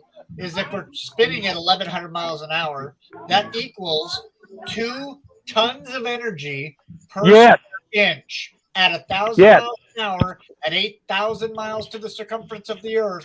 You're looking at 2 tons of energy per square inch. Yes, centrifugal force outwards. By the way, if you want to look at the G forces of 1,040 miles per hour, the G forces of just the spinning Earth are enough to kill the average person. It is a death ball, a spinning death ball by their definition, by the globe definition. And I think I was just saying, I want to make sure I get the right number. It's actually 2 tons of energy per square inch. Sorry. Exactly, and we don't have any proof of the Earth movement. Just the earthquake and the tsunamis that happen because of the little bit of movement of Earth. We know what are the disastrous results. So there is no real proof of any kind of movement. And speaking about that, the tectonic plates also is another topography, another geography of the Earth. A plate, a word plate. How is a plate? The plate is not curved. Right. Exactly. So all the tectonic plates they speak about also in itself proves the Earth flat. Yeah, and I'm not actually completely sold on the tectonic plate idea in the first place. There's a lie there somewhere. It doesn't make sense. The tectonic idea. I mean, yes, I think the Earth shifts. Yes, we have earthquakes, but I think the tectonic plate idea was created to help explain the devastation that happened on the Earth. But they're giving a Josh. They are giving us the how you say the clue in the word itself. The plates. Right. You know the plates you cannot have a huge plates at the size of continents on a globe. Right. And they're crushing with each other, right? Right. But so there could be some cracks. There could be some cracks. How?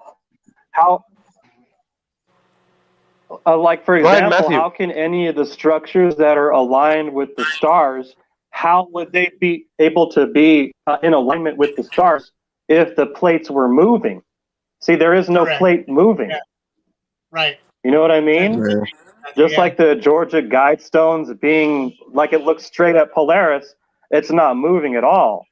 But another thing, another proof that we're not spinning is at the equator, people can hear each other. You know what I mean?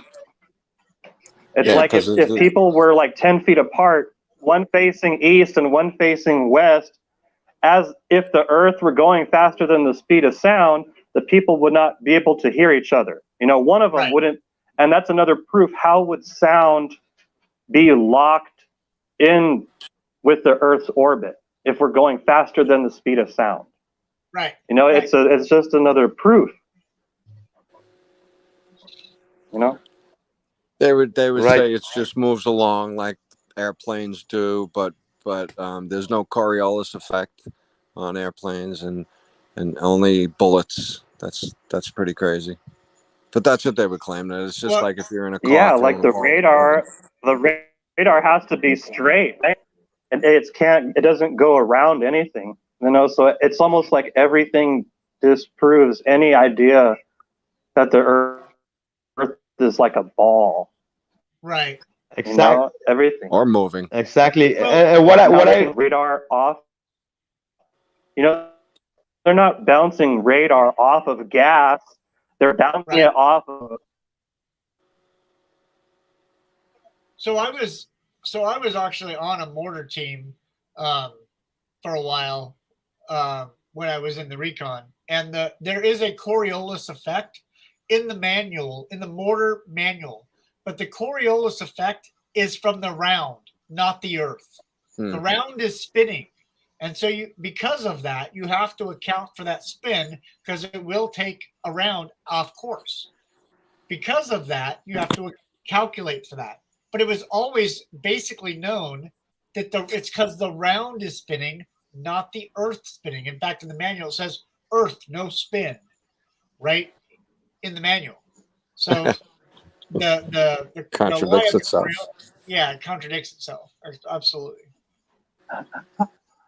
Yeah, we were discussing in one of our lives about the ether and the movement of the ether, and so maybe they are trying to put it in that way of that movement, you know. But it's the ether wind could be that they want to. You could call that into a kind of a movement like Korea, but it's have nothing to do with the atmosphere and the winds and. Right. So okay, go ahead, Jeannie. I was thinking of a time when Neil deGrasse Tyson said that during this big Super Bowl game, there was a field goal attempt, and you guys know what I'm saying, right? Yeah. And he calculated the rotation of the Earth into the field goal and how far he was and how far he kicked it, and he knew that he was going to get it. And he says he called the game because he's just a funny guy. You got to watch your enemy, guys. It's good to know what they're up to and the nonsense that they pull. They know that people will just believe anything they say. Yeah. Right. Anything. They landed on the sun, for crying out loud. And they're going to do it again with the same Parker space probe. They did a flyby.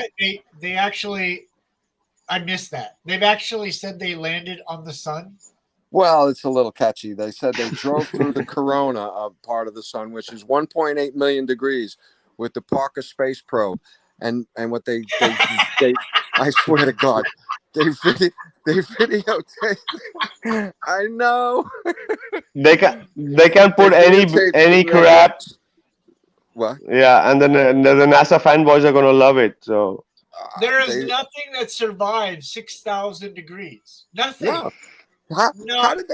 How did they test the material? What do we have here that goes up to 1.8 million degrees that they knew? How did they get lenses and nothing? Get out of here, guys! Come on, stop it with that.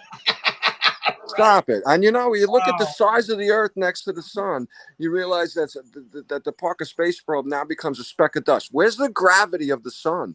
The massive gravity, the heat, the gravity. Nah, come on, stop. That right there. Stop. You're making my stomach just laugh its ass off. Oh, it is. It is very. It's truly laughable. It is. Yeah, Parker Space Probe, Josh. It was a year I'll or have two to look ago. that up. Thank you, Gene. Yeah. Oh, definitely, brother. It's like I go away for a while and I come back. There's all these new lies that have come up, and I'm like, what did you guys do? It's a whole new thing. Yeah, all this tech that exists right now, where the NASA is trying to take all the compliments. That NASA is trying to take all the compliments and not really use the technology. So as you were saying, Matthew, that if there is possible to do some observation by telescope, by drones, or imagine doing a drone or a flight on near to the ground on these planes for 100 or 200, 300 miles, or drone or through observations, so using this technology to really prove it. We really don't need to prove the earth is flat, with all these words we describe right now. Well, think in of it, every direction we go. Well, there's. Yep, go ahead. Well, like they have the new one is called the James Webb Telescope, like the newest multi-billion-dollar not a satellite, a space probe, right? But why aren't they able to just point it at Earth and do like a real-time video of the Earth with this multi-billion-dollar state-of-the-art space telescope? They show us computer-generated images of, you know what I mean? Little spots of light. If it was real, you know what I mean? They wouldn't have to search, trillions of miles away. They could search right in our own, you know what I mean? They could film or record the Earth from wherever it is right now. You know what I mean? You guys know what I'm talking about? The James Webb Space Telescope. Right? They can't do it. They can't record the Earth. Yeah, because they're not made to do that. Well, so okay, as a filmmaker, here's my thing: is I on my website, I did this whole thing where I went to NASA, took all the pictures apart. Back when Rob Skiba and I actually talked about this at one point. But the crazy thing is, I never thought in a million years they would take that CGI video they have of the Earth with all the city lights and the green haze over the Earth and try to pass that off as real. Like, as a filmmaker, I pull my hair out. I'm like I'm losing dreads by the day because I just can't understand how the hell anybody can look at that and go, oh, yeah, that looks real to me. Yeah, look at this. Wow. Just like, dude. It's incredible. It's a phenomenon. It's crazy. They got really smart people pushing this stuff. Wait, did you just say really smart people pushing this stuff? I think that's an oxymoron. It's a juxtaposition of interest there, isn't it? Yeah. That's like them showing us one frame of the supposed airplane hitting the Pentagon. It's not even the plane. The nose is not even in the right proportion for a 747. No. Yeah, of course. They're trying to pass that off when cameras shoot 24 frames a second at least, and they got one frame. Josh, you're talking science and sense here now. Bad production. Right? But then let's remember, the Jesuits are very smart. They're very smart. That's how they keep the lie alive. That's how they do it. Voila. Oh yeah. Well, go ahead, Jeannie. Before. Nah, I was gonna go on about 9/11. Yeah. All right. No, let it be about the 911. Yeah. Yeah. That's a whole nother ball. Yeah. Josh, it's true, because as you say, being a filmmaker and seeing all these crappy productions for the money these people are sucking in, you really want to pull your hair. I understand totally about that, because, and the worst part, 80% or 90% of the people believe in all that. They tell us, hey, what you guys are flat earther watching videos on YouTube? There are thousands of people. These people are watching the ISS live of fake ball, and they think they're really smart and intelligent people. Really, yeah.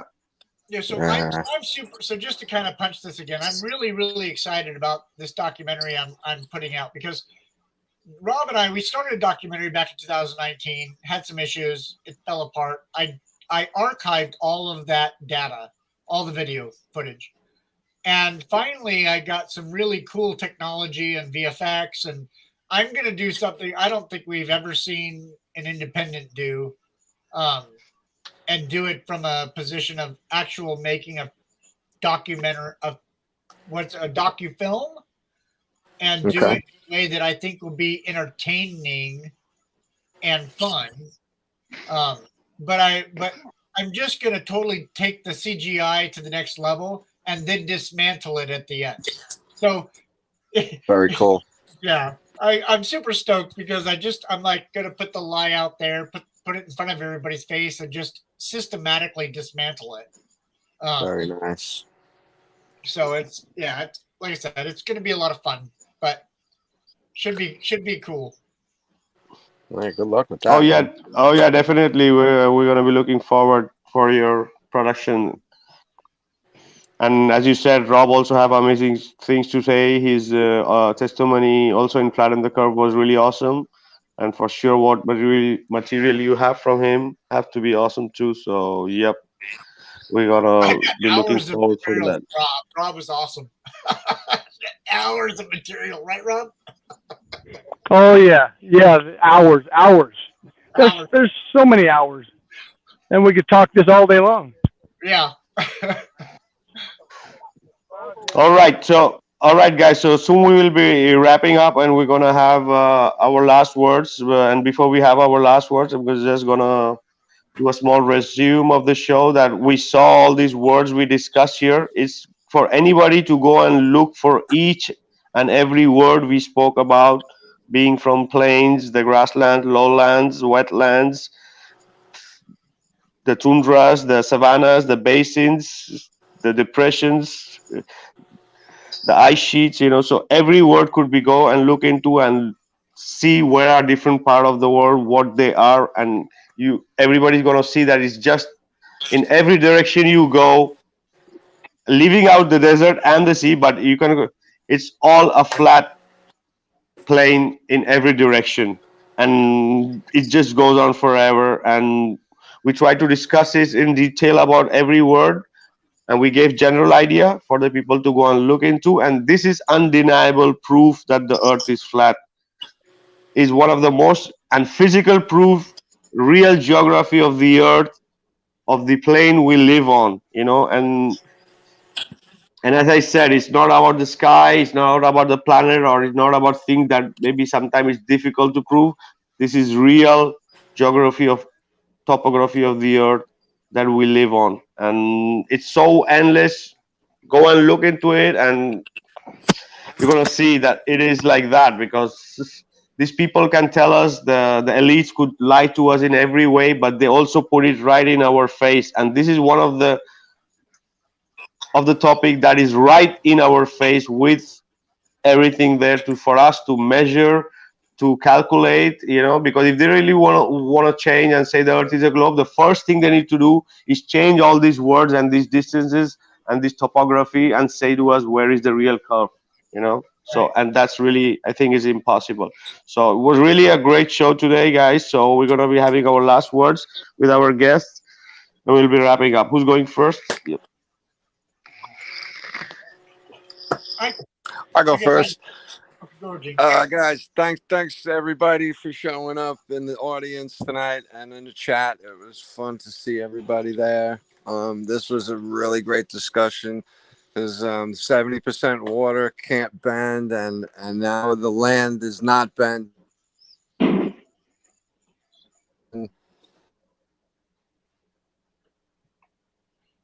You're cutting out, Jeannie. We don't hear you. And Vikka, thanks for having. Sorry guys, I don't know. Can you hear me? Yep. Now, yeah. I was just wanted to say thanks to everybody in the audience, and thanks for spending your time with us. I hope you had fun and come back. And Josh, it was great to meet you. And I You too, can't Gene. wait to see your film. Thank you. I can't wait to see what you got coming up. Matthew, great to see you. You always have a lot of great stuff to say. Rob, you're a fountain of information as always, brother. So are you, Vikka. And Vikka, thanks so much, brother, for keeping the hours that you do for everybody. Because I know it's late over there, and I know you're busy, and you dedicate a lot of time for putting the show together. Thank you very much, brother. It was a great time. Thank you, Jeannie, for being here. It's always a pleasure too, brother. Thanks, man. Who's going so next?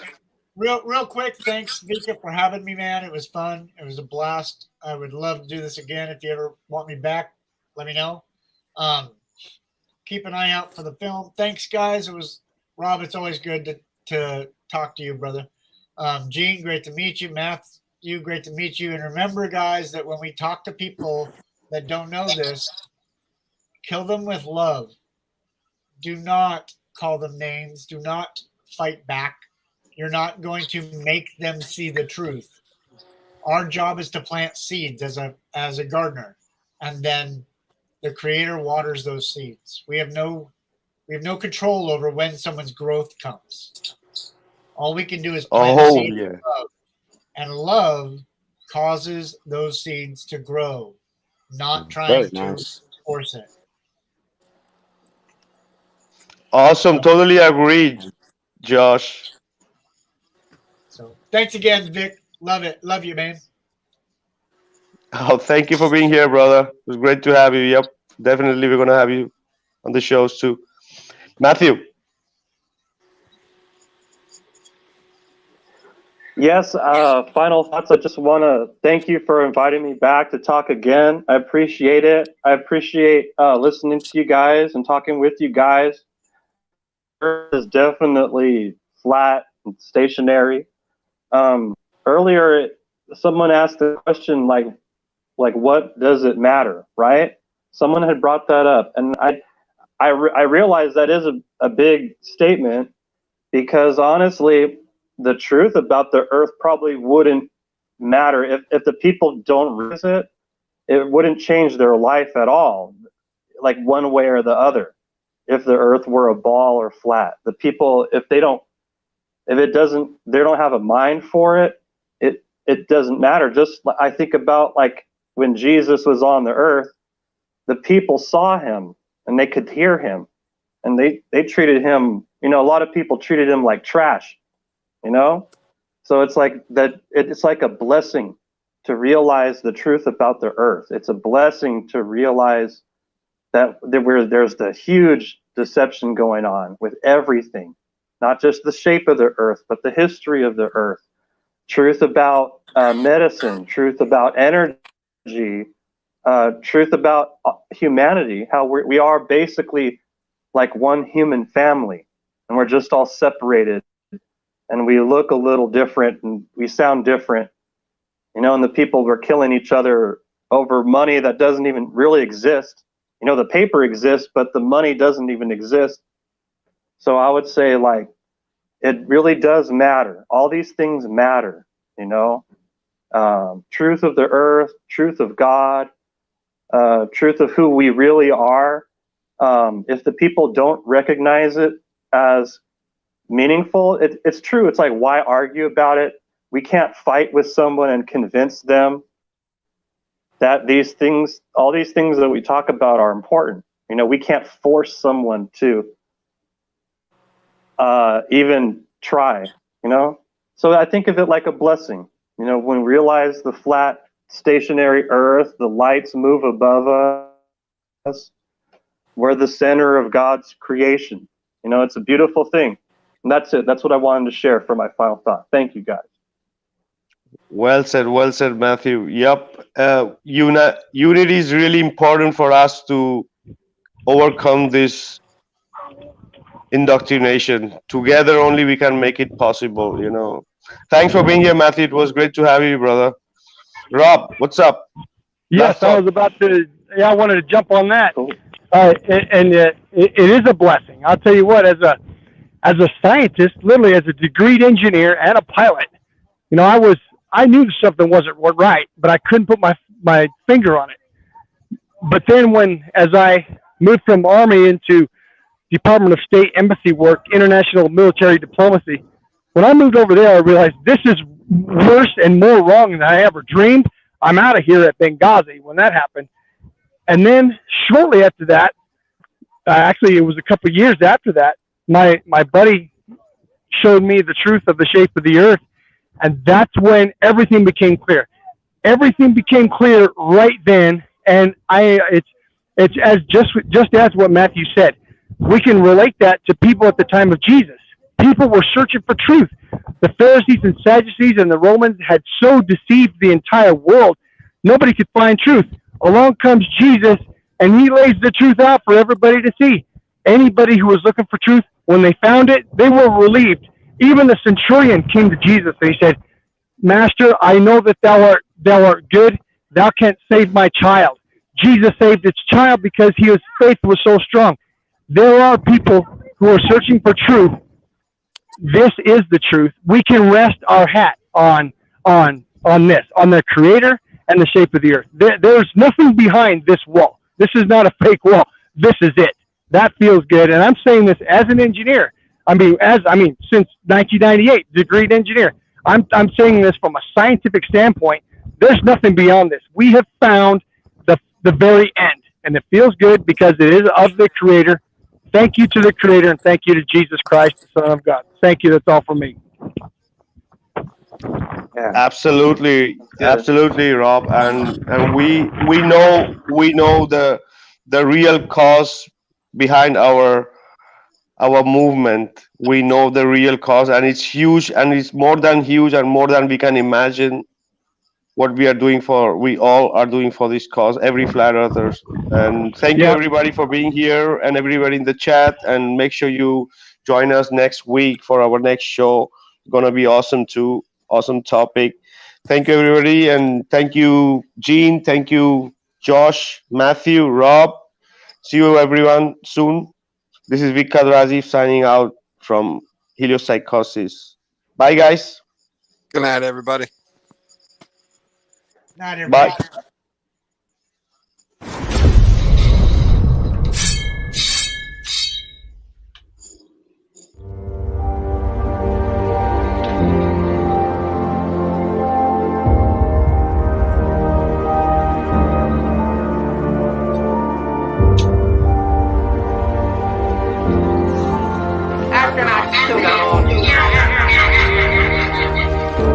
Houston, we have a problem.